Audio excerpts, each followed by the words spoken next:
So we want to warmly welcome Hank Balevic for his fabulous book on faculty background checks. Have you recently learned that a background check could change your life, whether you're applying for a job or whether you're applying for something, and a faulty background check could cause you a lot of discomfort? And not just that, but even those who are paying to have background checks done need to know this information. So I would like to warmly congratulate Hank for his book and welcome him over here. And Hank, Yes. go ahead. Oh, it's Yes, go ahead. Anyway, I'm going to make my presentation pretty short because there's a lot to go in, and I do a seminar either for 30 minutes or 45 or 60 minutes. Basically, faulty background checks or illegal background checks is a scandal of epic proportions. It affects millions of people. For example, there are plenty of lawsuits. Over 107 background screening companies have been sued, both by private attorneys and the Federal Trade Commission, who enforces the federal law known as the Fair Credit Reporting Act.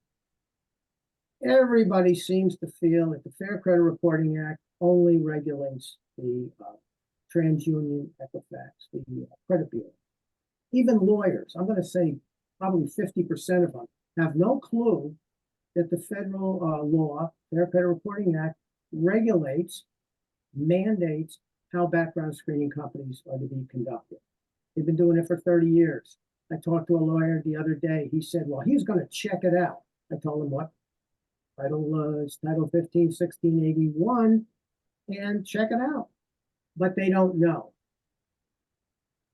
The problem is, all of these lawsuits, the plaintiff's attorneys really know the law.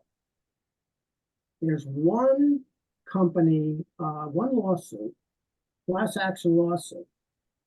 When you get a class action lawsuit, the attorney comes in to the company and can get all the information. It's called discovery. So now if they start out with one person that's been denied a job based on a faulty background check, and what's the faulty background check? A lot of times it's clearly an innocent applicant being identified falsely as a sex offender, a drug dealer, or a violent criminal. And now that they've been branded that, they don't get the job, and they go into the database and they're going to be branded that way for a couple of years, maybe longer. And they've got to fight to redeem themselves, so-called, to get that cloud of criminality off of them. So what the attorneys do, they like to go after bigger cases because they make more money, obviously. So they go for class action status. So once they get those documents, they pour through the documents and they find out, oh, there's 10 applicants, same thing, 100, 200, 1,000, maybe 200,000, maybe 400,000. One case, 500,000. 500,000 aggrieved applicants were denied jobs based on faulty background checks. Another companion case had 900,000. It's an incredible number. And again, like I said, it's a scandal of epic proportions. Nobody knows about it. You don't read about it in the newspaper. You don't find out anything about it on the television. And at least my book is getting a little play. And hopefully we'll get some television presence on it. And people will become more aware because the applicants are ignorant. The many attorneys, like I said, the only attorneys that know what they're doing are the plaintiff's attorneys. They know what they're doing. The Federal Trade Commission has had several decent lawsuits, but I consider themselves a little on the lazy side. They've been doing this for 30, 40 years, and they can only point to a few cases that they were able to get sizable judgments on. One recent one was 4.5 million. So it involves millions of dollars. I'll just tell you what I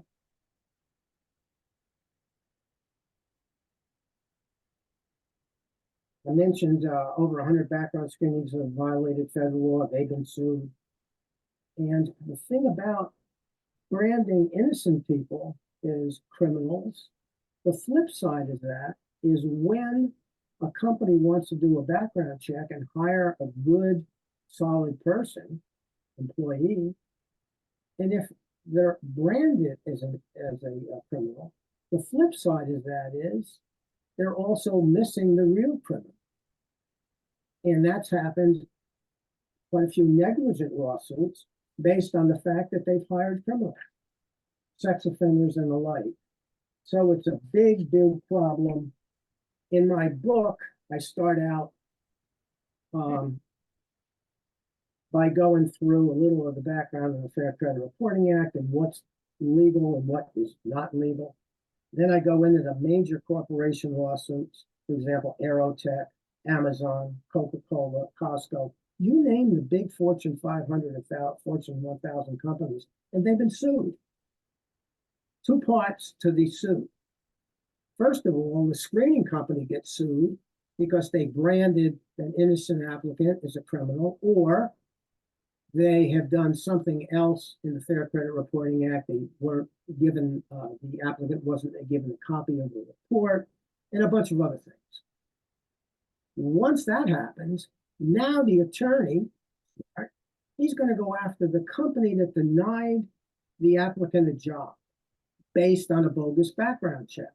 You see, they never checked it out. They should have checked to make sure that that was a valid offense that this person committed. And it would be really easy because all I have to do is look at the report. Half the time, it's a different name of an individual. People have been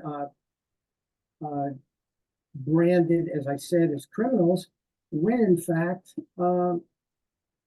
they have no relation to the person that was really the criminal, the violated in the court records. All right. Well, tell us where we can get the book. You can get the book by going online to faultybackgroundchecks.com. And there's an order form on there, and it's $25. And you can use a credit card and get a copy of the book. Okay, so there you have it. It's a wealth of experience, a real encyclopedia for anyone who's in hiring a business, or if you yourself are trying to get yourself a job, or if you're a podcaster like me, or if you have a video channel and you want some great information and you're a member of the media and writing an article, this book is invaluable. Hank is also available to speak. So if you're an academic or a university or you're hosting a conference, he is on the Brightside speaker list as well. So if you'd like to book him, he can come to you and do a 90-minute workshop for your team. He can also speak on the subject at large. He is an FBI retired representative and the CEO of a background and database company as well. So he is really an expert in the subject matter. Write him a comment, write a question, get the book. I've given you multiple things that you could be doing with Hank. We will definitely be doing a 90-minute workshop with him. So stay tuned and get the book. So thank you for watching Discover Brightside, and congratulations, Hank, for getting the Brightside Empirical Review Award.